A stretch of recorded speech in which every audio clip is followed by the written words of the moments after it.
Angkatan bersenjata Rusia tak pernah kehabisan cara dalam merugikan kelompok musuhnya.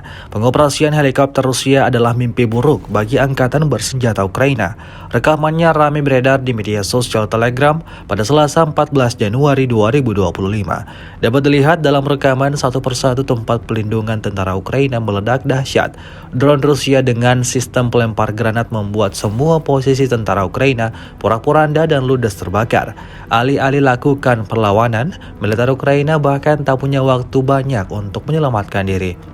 Beredarnya video ini menuai beragam respon dari warganet.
Download Tribun X sekarang, menghadirkan lokal menjadi Indonesia.